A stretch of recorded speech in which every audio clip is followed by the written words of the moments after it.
connecting live. Excellent. Hi, everybody. My name is Dr. Grace Telesco, and I'm joined with my colleague, Dr. Maria Levy-Mincy, and we're both from Fishler College of Education School of Criminal Justice. Actually, Dr. Levy is with the Department of Human Services, which is still under our umbrella of the College of Education School of Criminal Justice, and she is the Child Protection coordinator of the Child Protection Program? Lead faculty. Lead faculty, okay. And so today's sociodrama, and I'll just explain what maybe sociodrama is. How many of you have ever experienced a sociodrama? Okay, so this is different than psychodrama, right? Psychodrama is a Moreno therapeutic technique that's used to really look at maybe past traumas and to look at ways in which you can be transformed and healed as a result of the work. That's not what this is. No, but I'm glad, and if any of your students do come, we'll talk about the unique differences between sociodrama and psychodrama. Well, it's got the psychological aspect in it, but socio has the more social issue aspect. While this work may be therapeutic, that is not the objective here. The objective here is completely to educate and raise consciousness and awareness about critical issues. And the issue that we're going to be centering on and focusing on today is addiction. Addiction and its impact on children. And so sometimes when we are caught up in the disease of addiction, we don't even realize the consequences. We don't even realize the impact that it's having, the casualties of war that we leave in our wrath. So that's what we're going to be looking at today, and with a real cool nuance, and that is we're going to get into the perspective and see the perspective of addict man. This is the voice in the head.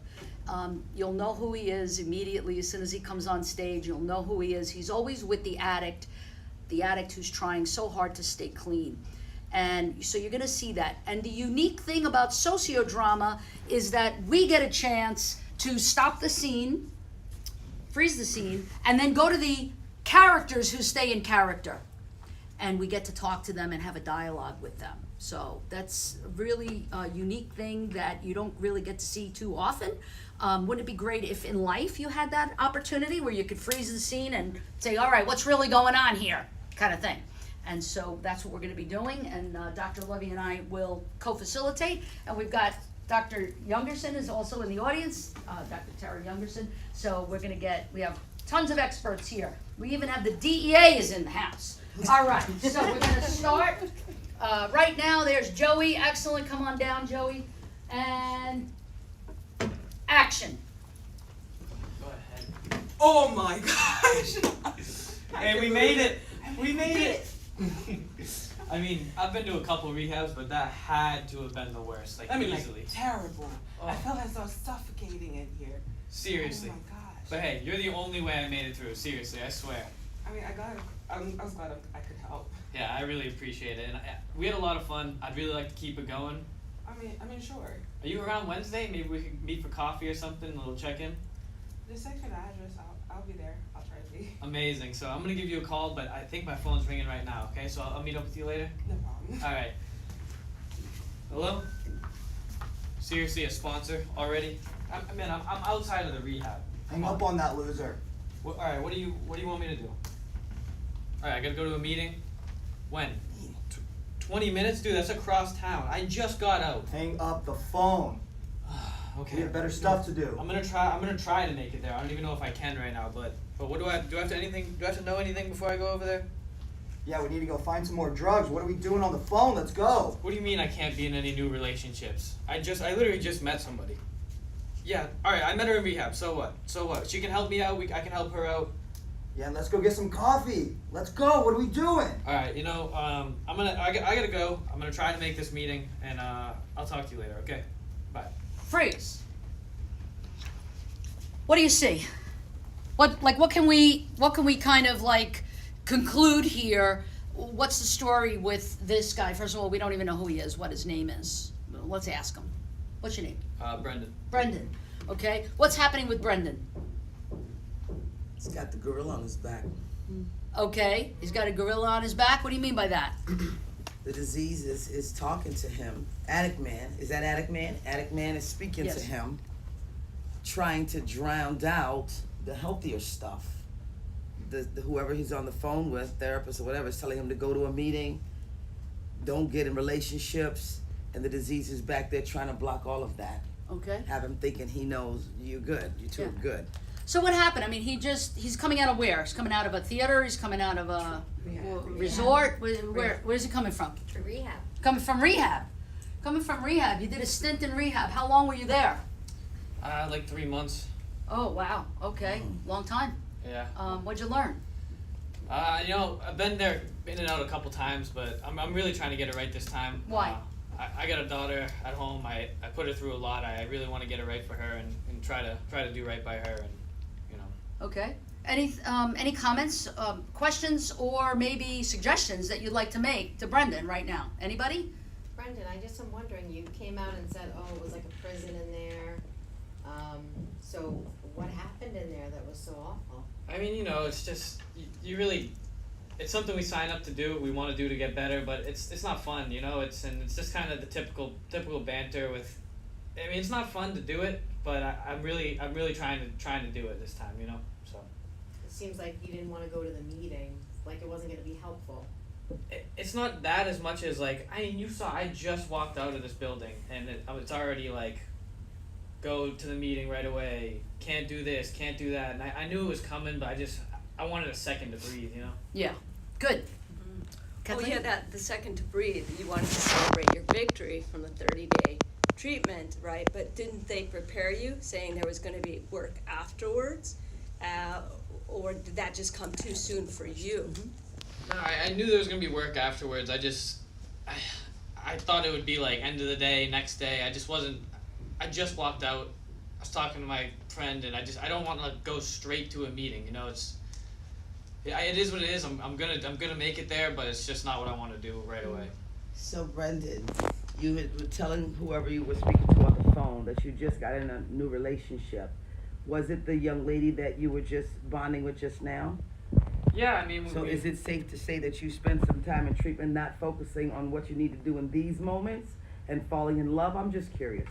I mean, I guess you could say that, but I mean, I'm looking at it as I'm building.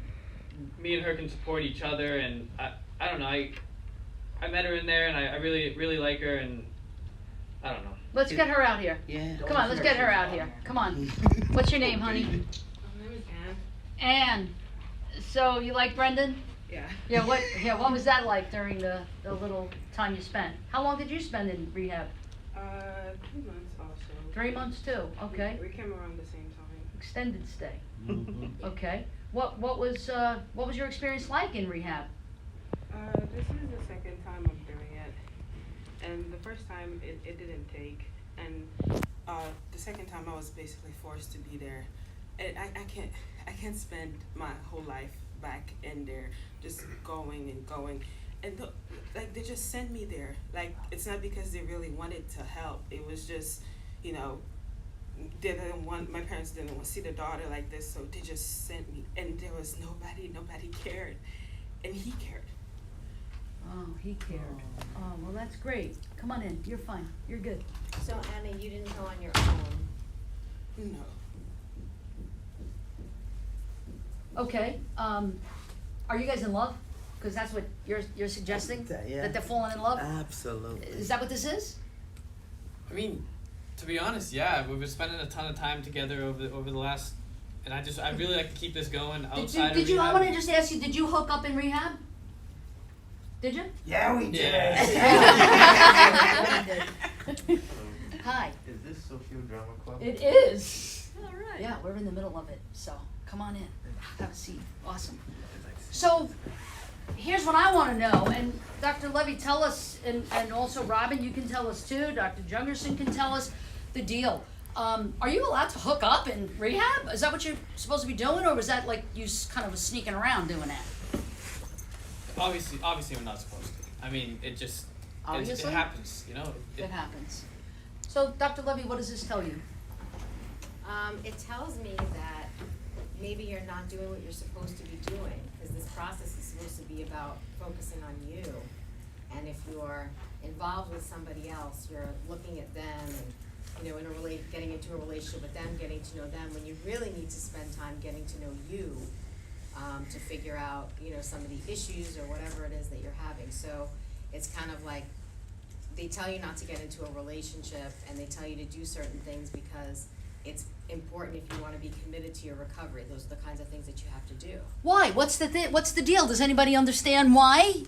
Well, I was thinking too, in addition to the focus on yourself and your sobriety and stuff, I was just thinking about now that you're out and you potentially have all this free time on your hands, thinking before you went in, how did you spend your free time? Was it like hooking up, or, I mean, obviously it was using, but I was just kind of thinking, okay, so yeah, you don't want to go to a meeting, so what did you learn in there about what you're going to do instead of using? I definitely planned on going to the meetings. It was just like, just the second I got out, I didn't want to deal with that. But I'm really trying to get a job, get back on my feet, get a place to stay of my own, and just I'm trying to do it right this time. I know it may not seem like it to you guys, but I really want to get this right. So. Okay, so I'm sorry, but here's the thing I'd like to get to, and Robin, you'll be up next, and then Dr. Levy, is when we take the drugs out of the equation, the drugs and the alcohol which numb us, right? And what are the reasons why we might even use? Like, then there's a difference between just using alcohol or drugs, or alcohol and drugs. There's a difference between that and then going over into the disease of addiction. I mean, that's a whole nother Megillah, right? So what are some of the reasons or explanations based on what we know, based on our training, based on friends or family, the reason why people use it all? Well, a lot of people try to self-medicate, so I don't know why, like, Brendan's past, so, like, maybe all his mistakes have, like, just piled up, and now he's, like, depressed, or just something's going on, so, like, maybe he's just trying to self-medicate himself. Okay, and there's a lot of explanations for addiction, right, and substance abuse. One of them might be trauma. A lot of it, sometimes the origin points to trauma. Would you agree? Absolutely. And so when we take the drugs and alcohol out of the equation and there's no more numbing the feelings are feeling, and there's this void, right? And so there's this like attraction to fill the void. Yeah. There's this motivation. I gotta fill it with something. Sometimes we fill it with food. Sometimes we fill it with sex. Sometimes we fill it with love. Sometimes we fill it with shopping. Sometimes we fill it with gambling. And that's like kind of the whole thing about the disease of addiction and Addict Man is it's kind of like a whack-a-mole. Remember before your time? Whack-a-mole? You know whack-a-mole? Yes. You know where the mole goes, and every time you think you've got it, here comes another pop-up, right? Because it's not always just about the drugs and alcohol. It's about some other problem and other issue that's brewing, right? So, Addict Man, I want to ask you a question. Are you always with Brendan? I'm only there for the good mistakes he's making. Oh, okay. But you are kind of like always in the background, right? I'm always there to protect him. To Yeah. go back to what we know. Go back to what we know, that Absolutely. default, perhaps. Yeah, okay. And are you also associated with Anna? With Ann? I don't know who that is. I'm just trying to get Brendan back out in the field. We Yeah. got stuff to do here. Okay. All right, got stuff to do. Any other comments? Yes. I don't know if I'm jumping ahead, but so you guys fell in love in treatment, right? So what happens? Did they prepare you all for if one of you guys relapse? Let's say you have all your eggs in this basket right now, and she calls you and tells you, dude, like I just got high. And you already got Addict Man behind you. Did they prepare you for that moment? I mean, you were there for 3 months, right? Did they discuss that at all? Yeah, I'm really hoping we can be a support system for each other here. That's not what I asked you. I played it forward. If she calls you and says, I'm high right now, or drunk, or whatever it is that you guys do, what's your plan B there? Do you plan to go there and save her? To be honest with you, I don't know what I'd do in that situation right now. Okay, well, let's see what happens. Want to go to the next scene? Yep. Are we ready? All right, let's go to the next scene.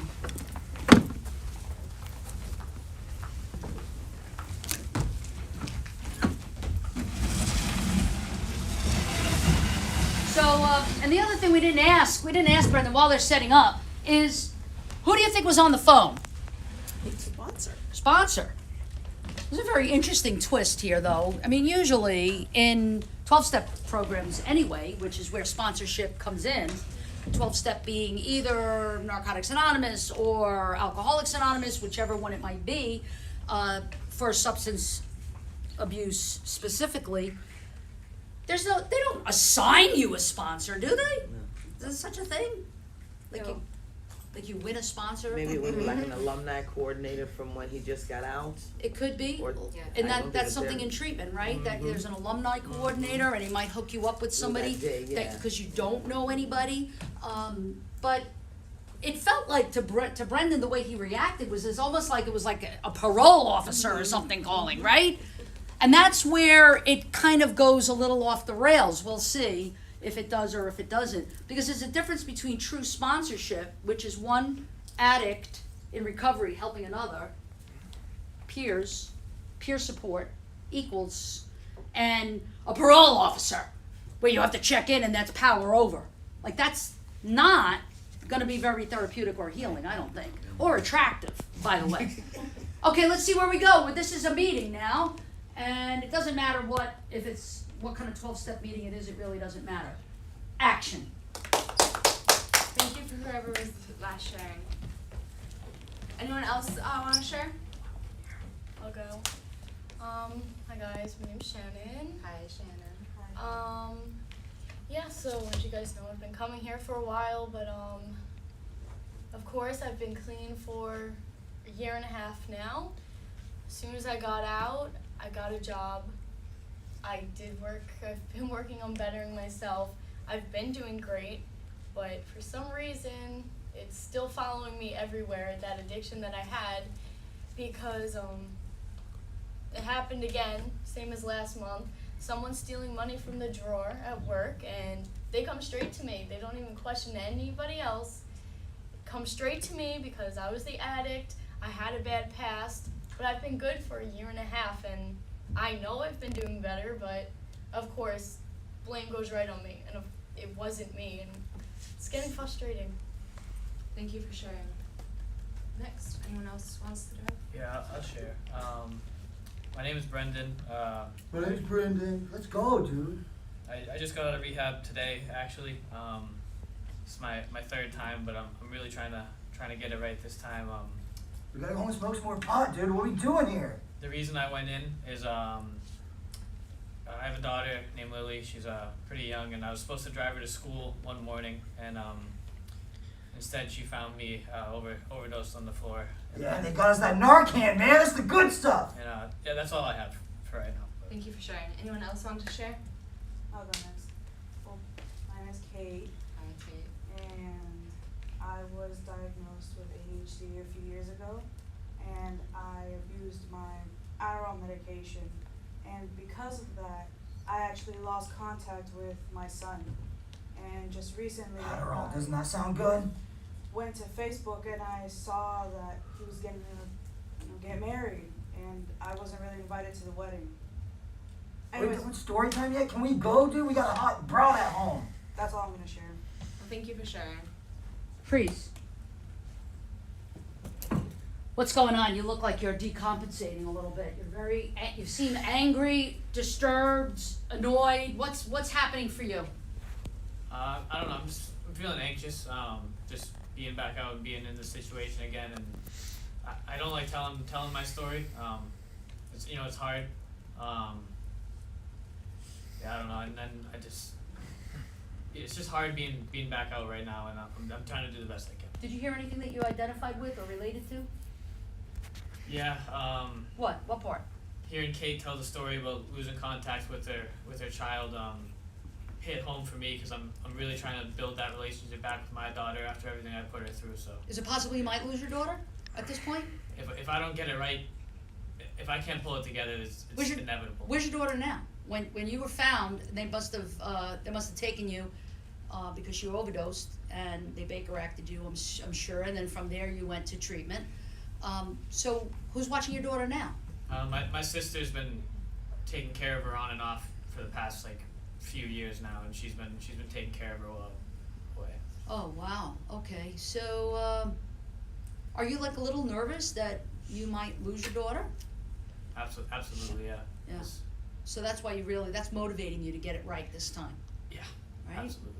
So they say this thing in recovery, right? That nothing changes, nothing changes. So what does that mean, Dr. Levy? What things have to change? Well, if you are with Addict Man and following Addict Man and going out and doing the kinds of things that you were doing before, then it's going to be really hard to change. You're supposed to change people, places, and things. So doing something different is important. So for you to hang out with the same people, go to the same places, that's all stuff that's going to make it really hard to meet your goal, which is really to stay like clean for your daughter. Yeah, and Addict Man, I want to ask you a question. Are you digging the fact that he's telling all his stuff to all these strangers? I don't know why everyone needs to know what he's doing. I mean, Uh-huh. everyone's here telling story time, and I mean, there's stuff that, why are we even here? Right. There's nothing wrong with him. Yeah, right? How old is he? How old are you, Brendan? I'm 24. You're 24. So he's got the whole world ahead of him, his whole lifetime ahead of him, right? A young guy. Kate, I want to ask you a question. What happened with your son? You're several years clean and you still don't have contact with your son? Yeah, I mean, same story as Brendan. I've had him since, very young, at the age of 18, and being that I was a single mom, I had no support, and obviously with my condition and having to work to support my child, like I said, I abused my medication, and, my son, I'm assuming he saw all that, and he just didn't like the person I was becoming, and he decided to separate himself from me. But how much time you have clean? I thought it was like 3 years, wasn't it? A few years. Yeah. Okay. No, yeah, but even then, my son doesn't think I'm capable of changing. So Right. Do you think you are? Of course I am. Yeah. Of course I am. Right. But he doesn't believe so, and that's why he severed the contact.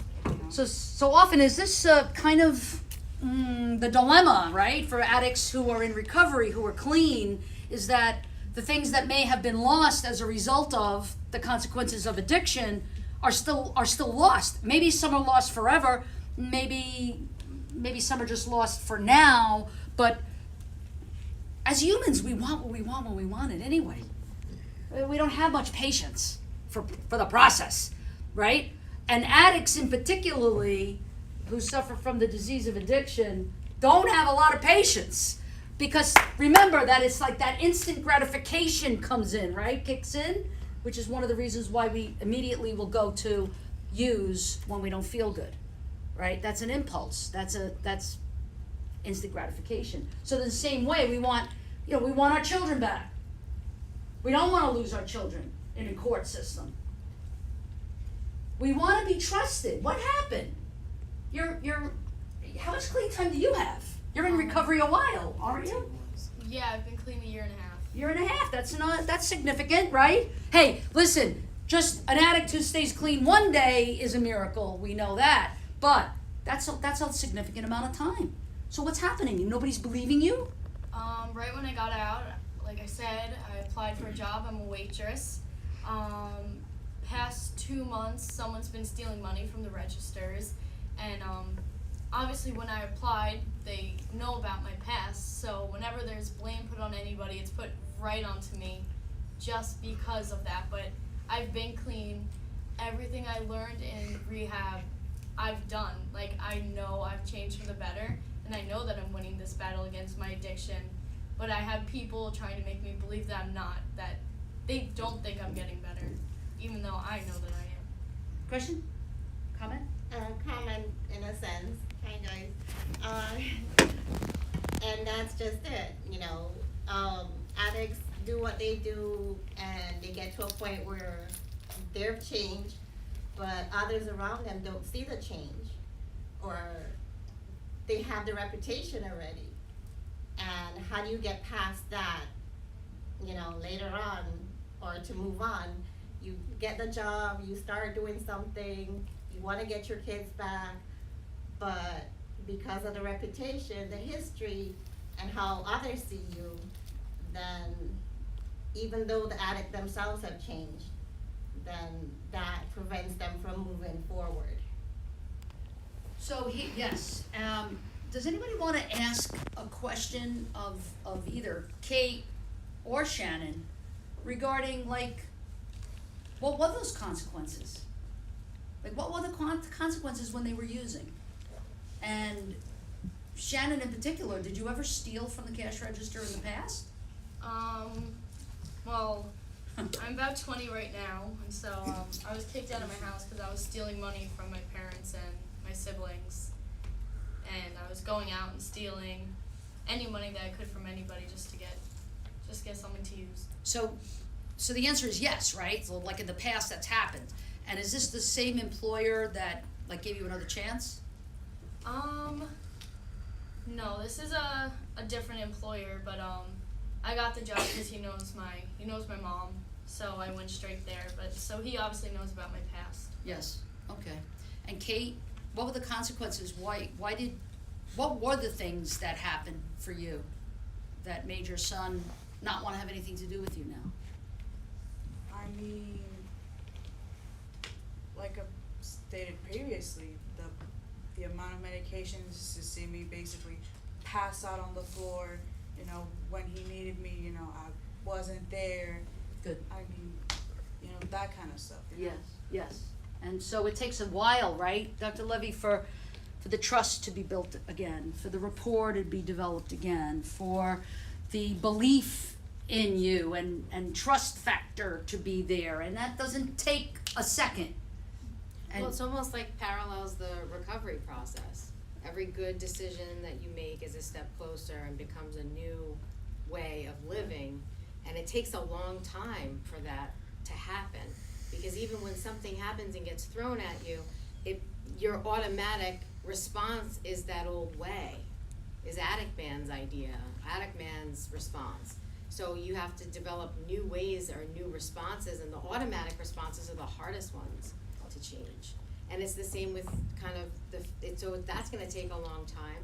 It's similar with the family because they've experienced the same kinds of issues, disappointments, you know, hurt, and whatever it is that happens, the relationships that you have. And those relationships take a long time to rebuild too, because somebody has to allow themselves to trust you again and feel vulnerable again and not want to get hurt again.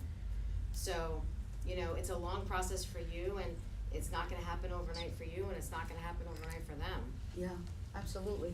And so we're really right now in like kind of relapse prevention mode, right, would you say? And harm reduction mode. Can anybody speak to that? Well, I actually had a question for Brennan, if I could ask. Please.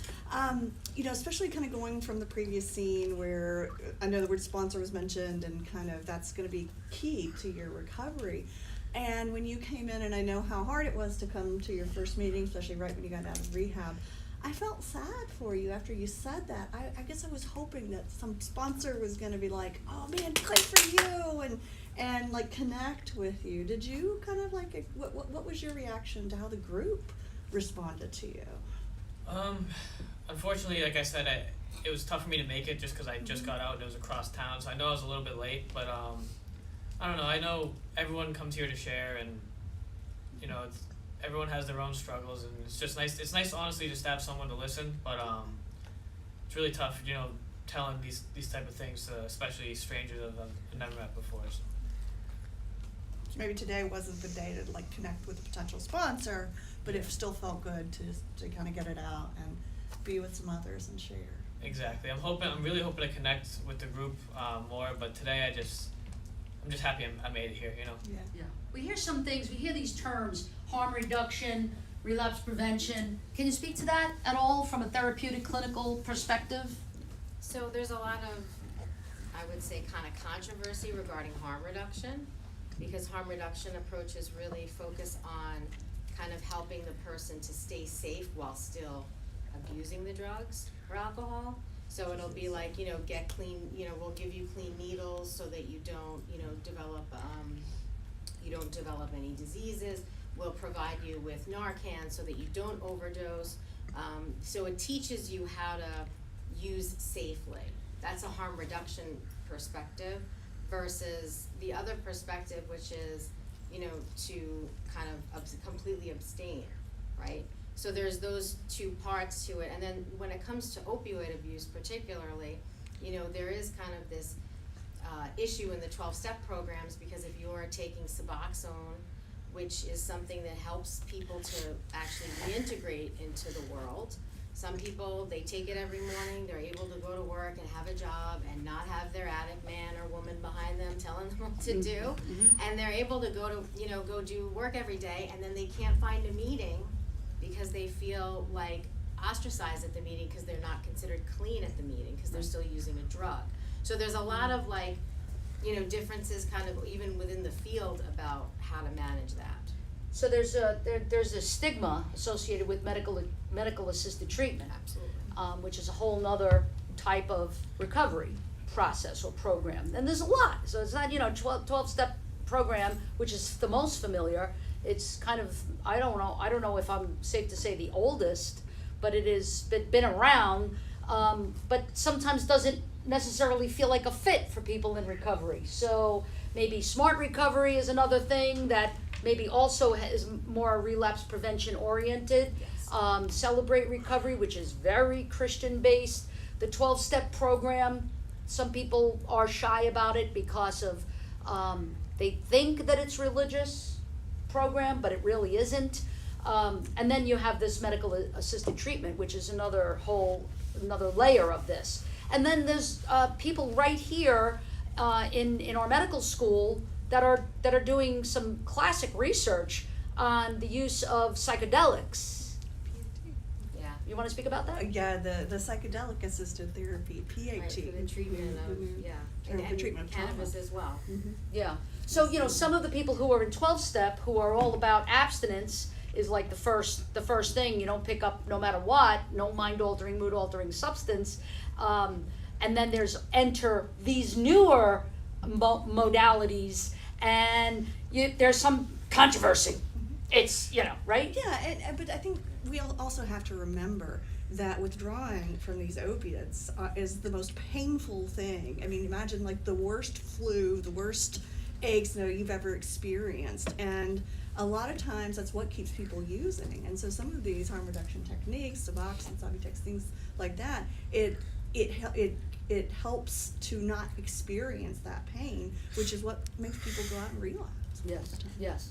And so really kind of I think that the message, if we want to send a message, is that we don't necessarily endorse any one particular modality, but we do teach that stuff here at Nova Southeastern University, in the College of Psychology, and even in the Department of Human Services, in the School of Criminal Justice. We have a whole course that's dedicated, I think, to substance abuse.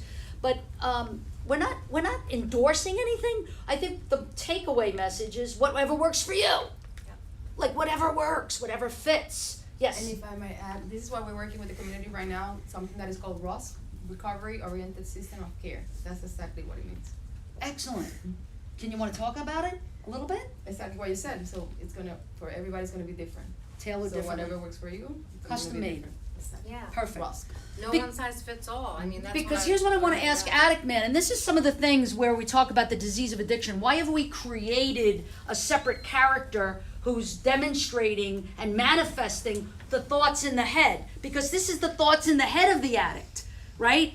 We hear about this all the time, like the term used, committee, the committee in my head. And this is not like above and beyond now what we're talking about in terms of like any kind of comorbidity, any kind of dual diagnosis, any kind of schizophrenia with the disease of addiction. All of these layers, which is why it's so important to have something that's custom fit for you, that works for you, that you can really kind of get and hold on to. But Addict Man, when you hear Suboxone, when you hear psychedelics, Yeah.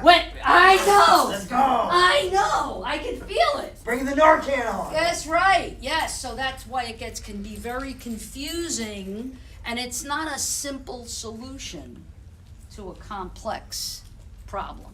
All right, you wanna see where this goes? Anything else, Dr. Levy, to add? Dr. Youngers? No? Okay, let's go to the next scene. The next scene is an interesting scene. This is gonna take place in a coffee shop. So it's a coffee shop scene.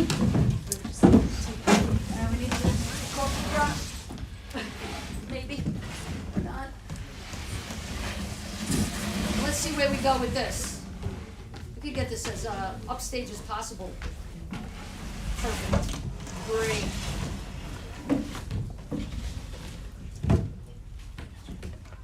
Great. All right. Action. Well, so nice to see you again. Nice to see you. How's everything going? Everything's going good, thank you. Good, good. How's it been? You know, it's been tough, but you know, it's going all right though. Went to a couple meetings. Brooklyn. Yes. Yes, it's a killer. I really wish there was like so much space between us right now. Call Brooklyn. I know, seriously, but it's so nice to see you again. I mean, it's been too long. Even a couple days. He saw It's us. been it's been tough. Oh, what up? It's been. Hey, what's going on, man? I haven't seen you in like months. Where you been? What's that? Yeah, actually, I just got out of Yo, treatment. give me a hug. What's up, bro? Yeah. I haven't seen you in like God knows how long, bro. Yeah. Come on, man. Yeah, I actually I got out of rehab recently. You know, I'm What trying the hell are you doing there? It's time, man. I gotta get it together. That's all you say all the time. Come on. You say all the time. Stop being you a always end up loser. with me. Come on, bro. You know, You know he's got the good stuff. Ask for it. and I'm gonna run to a meeting, but I'm gonna pay the bill. Oh, you're not gonna introduce me? What's that? Brendan. Yeah, I'll see Where you you later. going, dude? I'll catch you guys. Whatever. Yo, what up? Hi. How you know Brendan? We're friends from rehab. Oh, just friends? I doubt that. Come on. Man, this is I Brooklyn. know how my Listen boy to him. rolls. Come on. Listen just to friends? Yeah, something like Alright, that. alright, whatever, We've just whatever. been here for each other. So you've been in rehab with him for Yeah. last months? Yeah. He's trying to do better, you know, for his kid Yeah, and for yeah, me. yeah. He's really not. Ask him about it. Listen. I know how my boy rolls. He always comes back to me. So No, I really think he's trying Nah, to do, nah, he's listen, trying to do mama, better listen, this mama. time. I have room for new customers, so you don't gotta worry. No, He has the best Listen, stuff. Thank you. You seem a little Listen. tense. No, I'm fine. I think you gotta calm down. You nervous? No. Time to relax. You know what that means. It's alright. Don't worry. Listen, I always got room for new customers. Brendan has my number. You want something new? Put your hand out. Listen, it'll calm you down. It'll calm you if it's down. coming back, it's not coming back. You know you want it. It'll calm you down. Trust me. My shit is good. Trust me. I guess it can make me stronger. Like if I have it, like it's just. Oh, it'll make you do a lot of things. It'll There make we you feel a lot of go. things. No, I'm not going back. I can't go back. It'll I'm make just- you I'm just- feel I'm better. I'm just gonna have listen, it. Listen, and I'm I'm not just- here. I'm not here to torment you, but if you want to try it, I'm gonna just leave it right here. Brendan has my number. Just give me a call, okay? Take it. Freeze.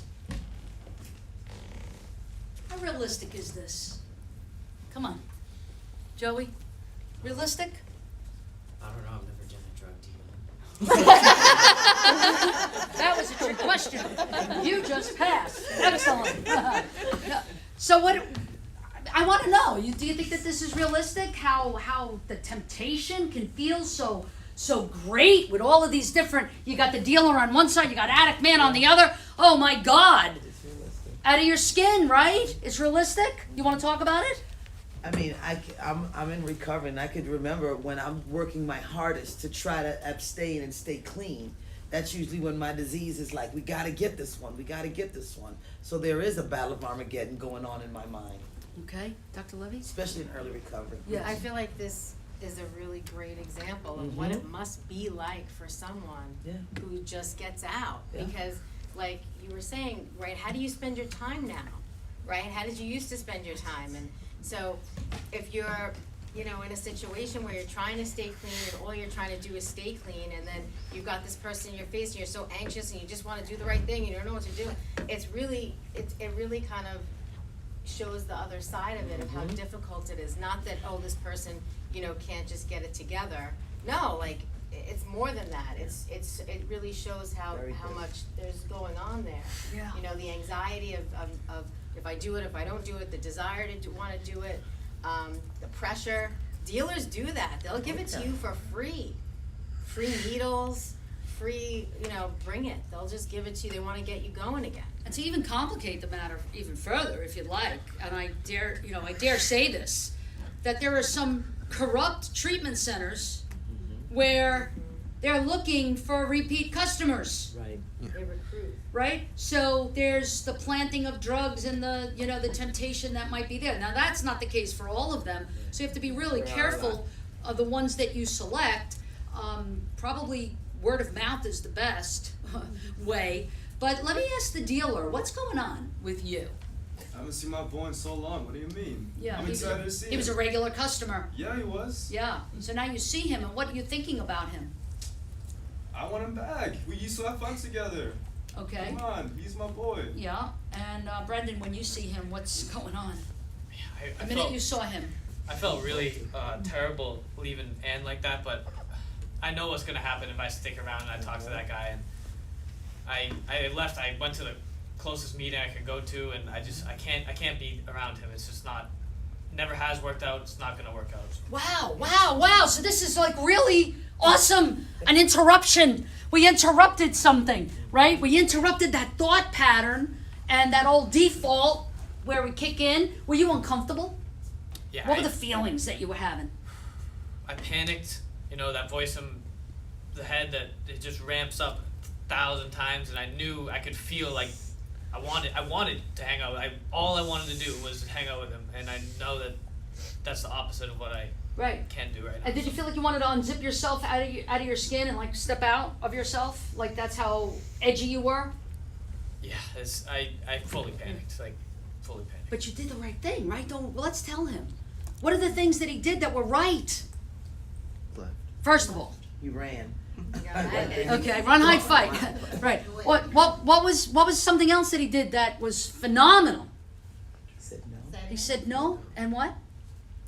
Said no. He didn't use. Yeah. He didn't use. Give him a big hand for that. Right? He didn't use. He ran to a meeting. How hard was that for you? It's like the complete opposite of what I wanted to do right there. So Exactly.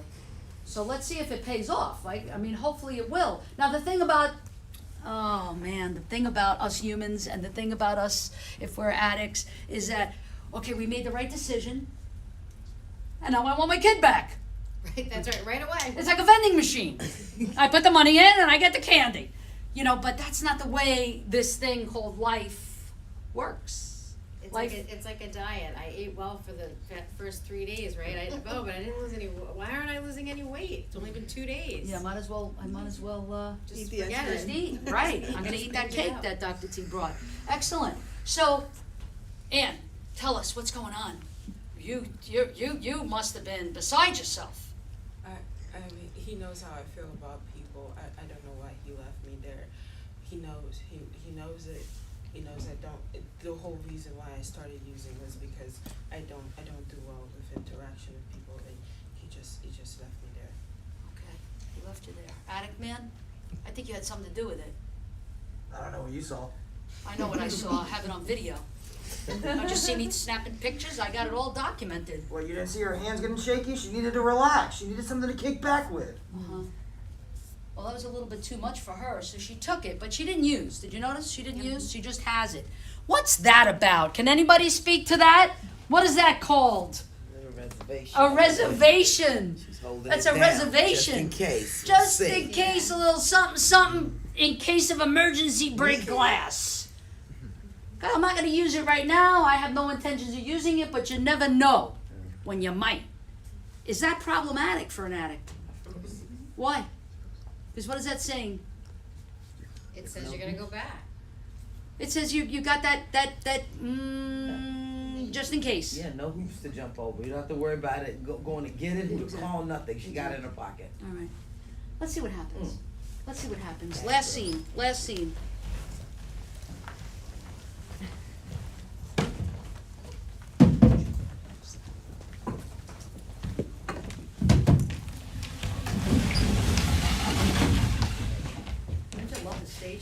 So good. Action.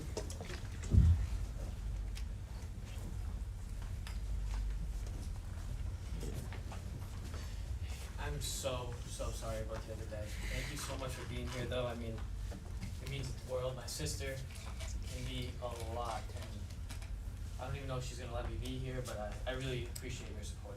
I mean, I really didn't like what you did there, but that's alright. I mean, it's your kid. What's she's gonna do? Tell you not to see him? I know it's her birthday. Like, I gotta be able to see her. Yeah, of course. But thank you again. It really means a lot. Mhm. Alright, let's do No this. problem. Just me and you, remember? Of course. Brandon, what are you doing here? What do you mean what I'm doing here? It's her birthday.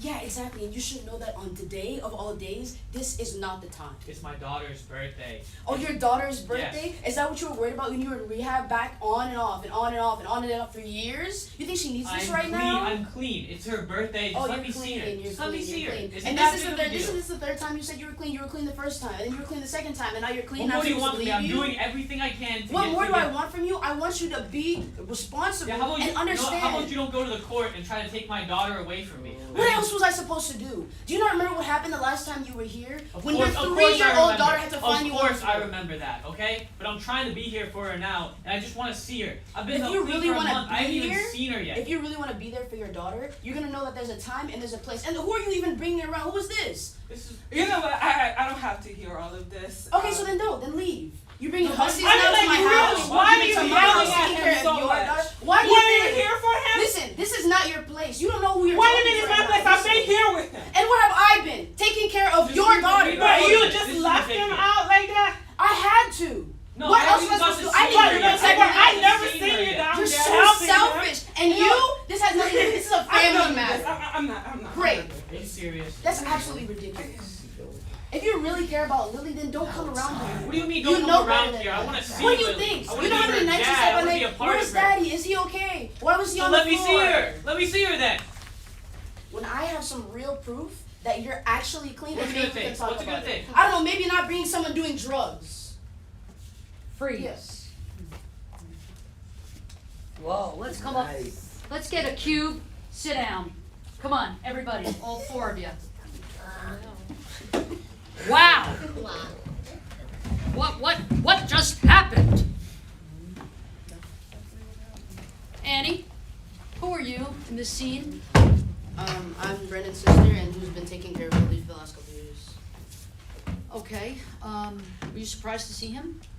Surprise is I don't know if that's the word I would say. You know, it's a word to use, but yeah, definitely surprised. Okay. So you don't want him here. No, I mean it's What's going on with the family and decisions that have been made or being made currently? well, when everything happened those years ago when Lily found him, I was in the middle of a shift at work, but I got the call and I heard about everything that happened, so I rushed over. And basically since then, I've been taking care of Lily, you know, and of course, I have no problem doing that. I love Lily, and I love this family, and I do everything I can for this family. But with that, you know, it comes a lot of uncomfortable and hard to have conversations with Lily and with the rest of the family, like, oh, where's he, where's this? Or even just Lily asking, like, where her father is, and how do you explain to a child, oh, your father's on drugs, he's doing this, he's doing that. So, you know, I do the most that I can, but it just makes it even more difficult when he just comes and makes these decisions without even consulting me first, and especially to come and disrupt her birthday party with something that could easily cause her distress. Right. Like, it's very irresponsible. So Brendan, heated under the collar here, right? What made you come, and how did you know about it? I mean, it's my daughter's birthday. I knew there's a part. I've only been able to see her on like FaceTime and through phone calls. I haven't been able to see her, and I get it. I gave her some space, but I mean, it's her birthday. I just want to be there. I just want to. And she's like, she always says, like, when you prove it to me, when's that gonna happen? There's nothing more I can do. I don't know what she wants from me. It's just. How many days are you out of rehab? It's been like a month or so. I know but it's like, when is enough gonna be enough? I don't know that. I just want to see her. It's not that big of a deal. Like. Brendan, did you call in advance to let her know that you were gonna come by? No, because every time I've asked before, it's been, no, you can't come, no, you can't come, no, you can't come, and it's her birthday, and I couldn't just sit at home and watch TV while it's my daughter's birthday party. I want what I want when I want it. Yeah? Any reaction from the audience on this?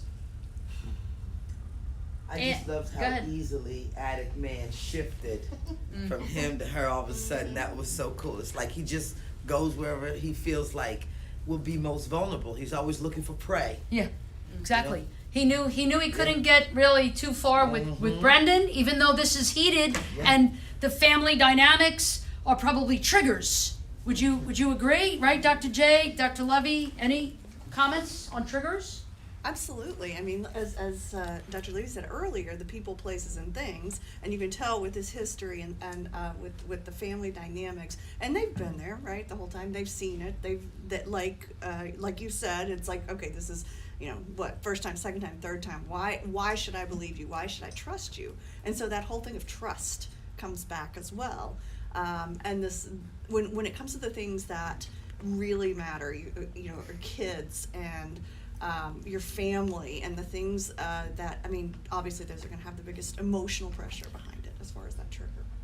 So, let me ask you, Ann, what's going on, man? What happened? It's just too much. It's all too much. It's just too much, and like the whole confrontation with whatever he was for him, and now this family thing, I can't handle it. It's more. It was just supposed to be me and him, just me and him, and me and his child. But like there's just so much, and I can't handle it, and that's the reason why I went to rehab for the first place. It's just it's too much.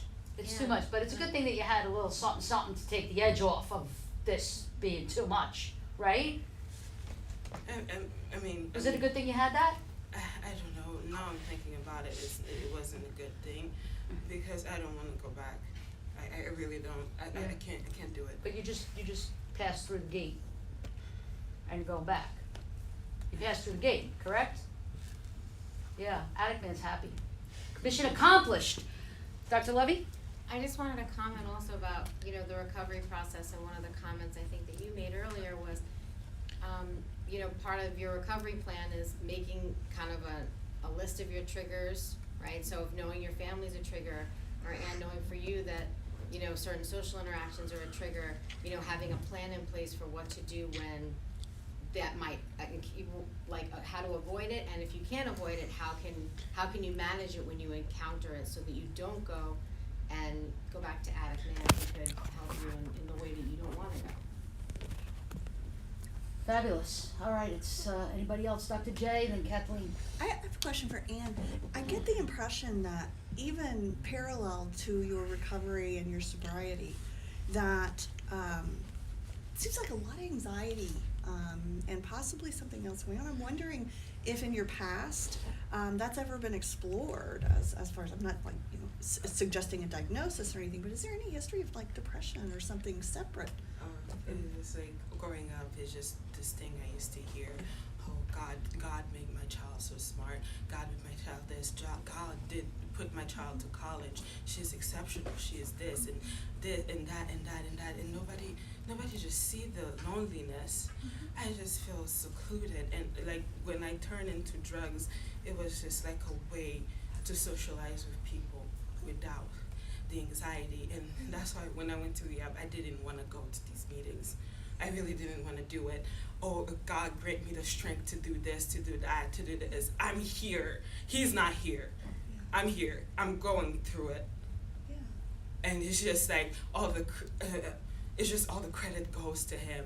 Mm-hmm. And just now that I'm the way I am, I'm just a child who came so close to graduating, but now she can't even do that anymore. Sounds like a lot of pressure. Wow. Yeah. Kathleen?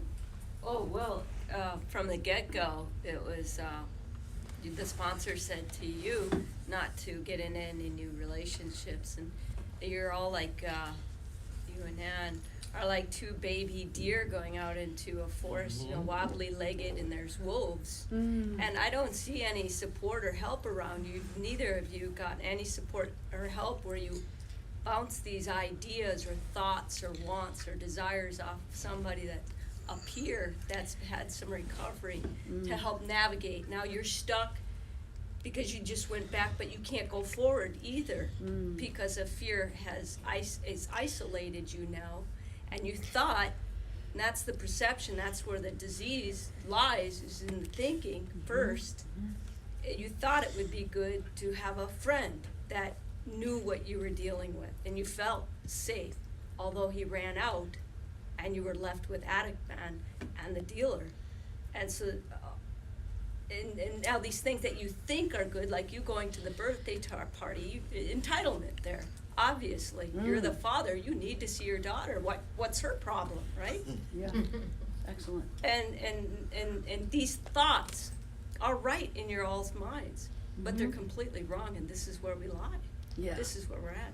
That's why it's so important to have someone that is along the same basis of you, that has some recovery, that can speak to these issues before you get into your so deep into your up to your neck, where it snowballs into other actions, because our thinking is broke. Check yourself before you wreck yourself. Yeah, exactly. Oh, awesome. Robin. So I have one question for the aunt and the kid. How old is the child? She was 3 when everything happened. She's around 6 now. This party was a 6. Yeah, it's just. So you've been taking care of her. So what do you think would be a healthy requirement for him to have, that you would be comfortable with him spending some time with his daughter? Just curious on what the aunt, the protector, thinks, you know? I mean, I'd like it to be definitely like a good couple months, like since he's been out of rehab, and especially for him to be at a place where he doesn't think that it's appropriate to just show up at an event without consulting me first. And you know, of course, like I care about Lily, and I do everything that I can to take care of Lily. But at the core of it, you know, he is still my brother, and I still want the best for him. And I know that jumping straight into trying to handle this and juggle, as well as juggling everything else, is only going to make him more likely to regress back into his addiction. So, you know, even just protecting, I guess, both of them is just kind of like, I think, you know, he needs to be at a place where he can actually, like, we can have a conversation about how to do that appropriately. And then also, even more importantly, Lily needs to be ready to see her father again. Yeah. So, maybe some therapy? Yeah, I've started looking into different places that I can take for her to get some therapy, because, you know, it's been a while and she was young when it happened, but it is still something that she saw, and so it's something that, you know, that I worry about every day, like how that's going to impact her in the future, which is why I'm even more worried about them running into each other again. So maybe some family therapy might also, in addition to. And what about, you know, maybe some individual therapy for you, Brendan, and for you, Ann? What do you think? Yeah? Maybe? You might be interested in it? Yeah, anything that'll help, really. Anything that'll help. You're willing. You have the willingness. That's important. And to be honest is important also. So we're gonna have them step out of character now. You ready for that? Yeah. Okay, let's step out of character and have everybody who is all the ensemble who is in this, please come up, get a cube, and sit back, and let's debrief. First of all, let's give them a big hand, right? Wow. So, the way we usually do this is that we get to share with the audience the process. What was the process of putting this together, of developing this? Now, this was based on an old one that we've done in the past called Trigger Zone. We did it several years ago. We developed it. It was supposed to be ready for primetime live, but then COVID hit, and we had to switch it to YouTube. How interesting. Wow. It was still good. It was. Great. Aw, thank you.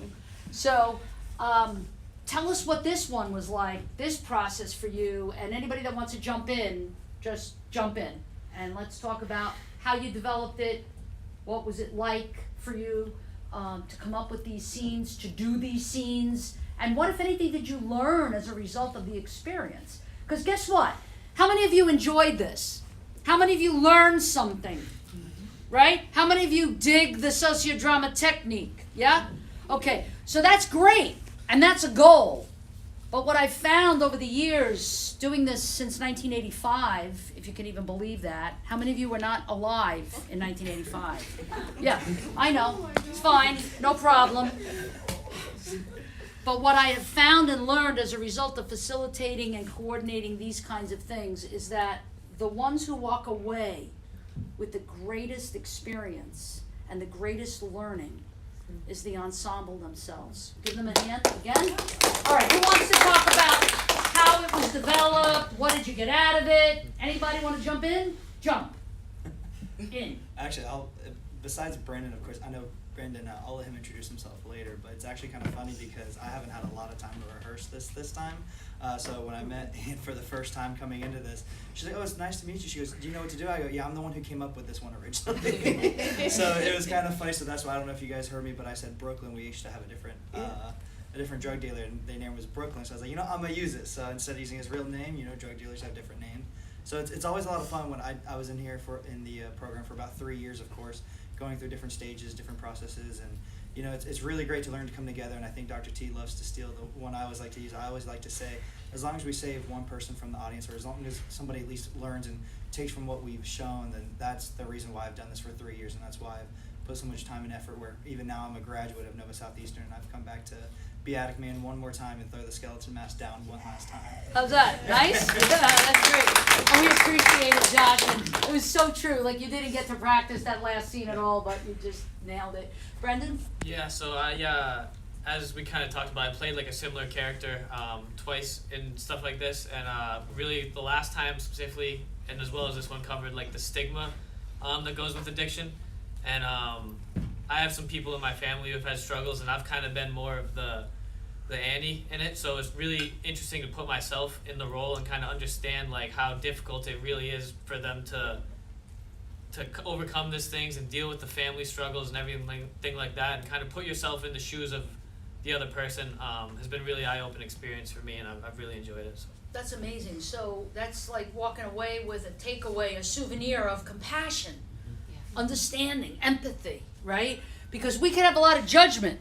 It's like, oh, well, if you just had some self-control, if you just had some willpower, right? But those, like a moral deficiency. It isn't a moral deficiency, it's a disease. It's actually a disease. Am I right, Dr. Levy? How do we keep saying it's a disease, but are we just making that up? No, the Surgeon General has recognized it as a disease. The American Society on Addiction Medicine recognized it as a disease. So in the medical community, it really is recognized. It's a diagnosis, isn't it? Diagnosis. Yeah, it's in the DSM. And all of its additions. Okay, great. Okay, so anybody else want to comment on what it was like to put it together? Yeah, sure, I'll go. Yeah, you can go. Let's go.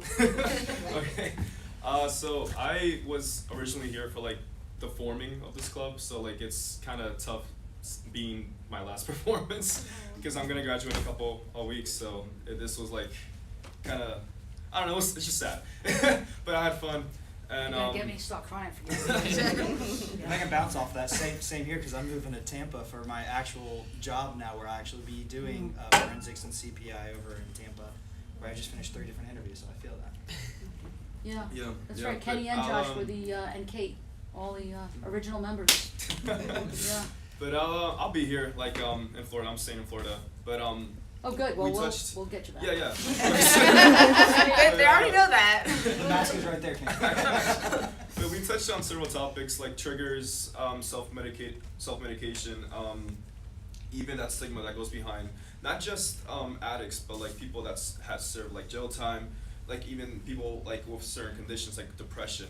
Like people with depression, they assume like everything, they have like a negative mindset, and people just like approach them and be like, oh, just cut it out, like just have a positive mindset, something like that. I'm like, it's not just like that.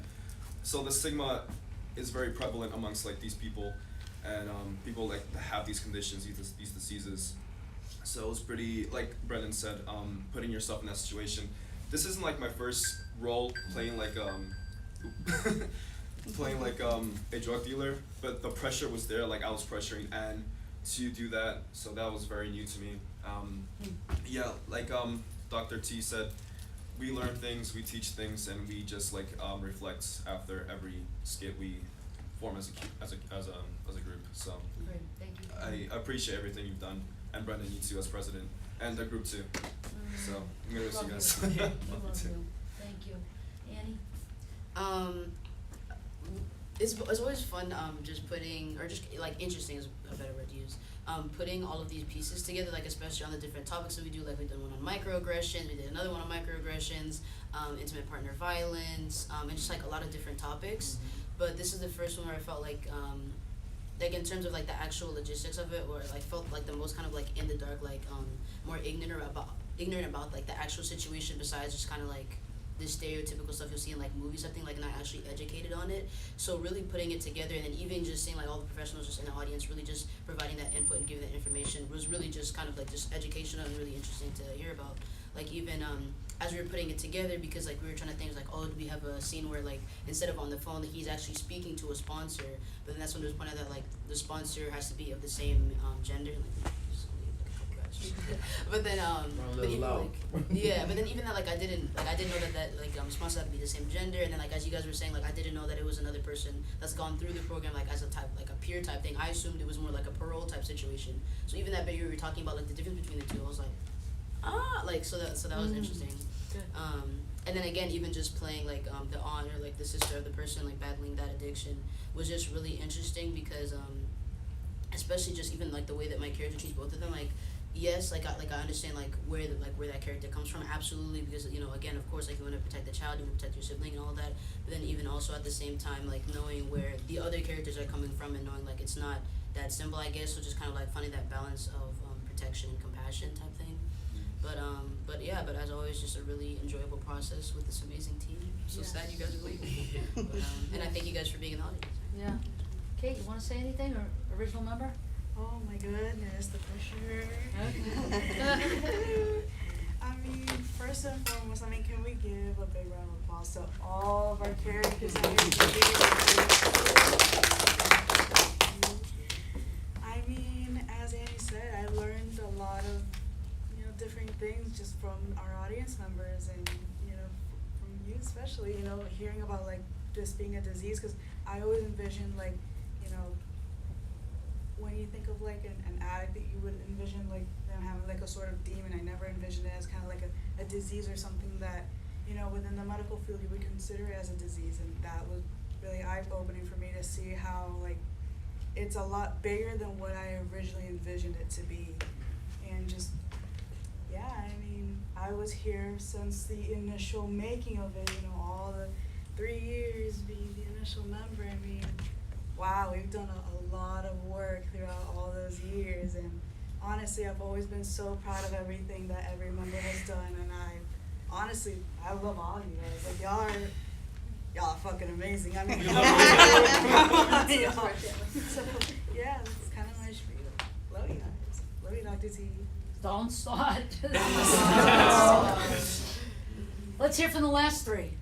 So let's give it up for the founding members and also the seniors. Also, that they did an awesome job this whole entire semester and year, for all of the work we've done, and the fact that Josh continues to come back.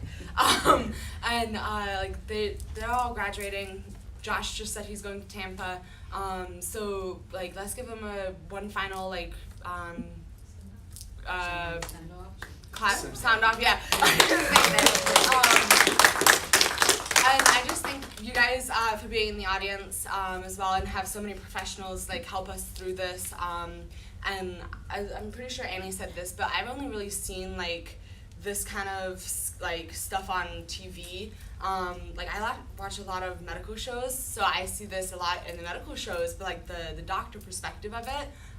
So making this show and this performance from the drug addict's point of view kind of was okay, this is what's going through their head. Yeah, thank you. Great. Yeah. Oh, hello. Hello.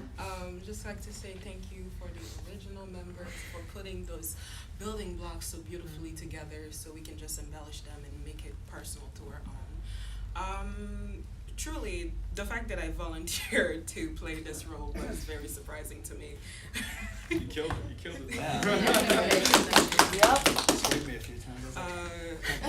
Even as addict, I was about to tap her back, it's okay. Anxiety, that subject kind of hit close to home, and it took me to practice it. When I say yes to it, I didn't know how much memories that would bring, not personally, but to family members around me. And as in psychology, you learn how much nature plays a role in who you become, and that made it kind of scarier. That could have been a reality. And the subject of making it a little bit my own was the anxiety was very real, the anxiety aspect of it. And that's the reason why I chose to join this group. It came at a very great time in my life, and really I don't want to go back. So thank you so much for being an incredible team. Thank you for being an incredible audience. We love you. You're not a senior. No. No. Right? You got it for a couple years. Excellent. Oh, you were fantastic. You nailed it. Fantastic. Bring it home. I guess so. I mean, everybody really covered it, most of it, but I think with this sociodrama, I learned the most out of all of them because me personally, I don't really have any experience with anybody that's gone through any of this, but so my character, I pretty much based off a book that I've read. I'm a big book nerd, so that's where I got my story from. But hearing everybody speak, I just personally learned a lot from this one, and so I just want to thank you guys for teaching me a lot more about what people go through, about rehab. I didn't know what the process was, the sponsor, all this was just a learning experience for me personally. Great, excellent. Dr. Levy, any last word? No, I just want to thank you guys. It takes a lot to get up and perform and to give part of yourself. So excellent job, everybody, really. Great, thank you. Dr. J? I couldn't said it better myself. Excellent job. You guys did wonderful. Thank you. We'll miss you seniors. Yeah. Anybody else want to say anything? Our participants? I definitely want to thank you guys. On the flip side, this has been my life on many layers, myself, in the field. So thank you for allowing me to sit here and look at this through a whole new bubble, that you guys can actually talk and not really be high and give me some insight. So I appreciate that. Thank you, Grace. Thank you. What can I say? I don't want to start. I got tissues in the I'm on the edge. I'm on the edge, and I just need a little push off. But I love you so much. I've learned so much from you. I'm gonna miss you a lot. But the good news is that I'm not losing all of you. I'm not losing all of you. And I know that no matter where you guys are, if you're around, all I gotta do is call. And that's just the beautiful thing about the relationship we've built over these years. And these are Stewie finalists. Did you know that? 3 years in a row. 3 years in a row, Stewie finalists. Winners in my book, 100%. Give them a hand. Thank you very much. And thank you for all of those who are, a ton of PhD students that were on. Thank you that you stayed on, and your comments were awesome, and I really appreciate you being here as well, and anyone else who's been tuning in to watch us on YouTube. So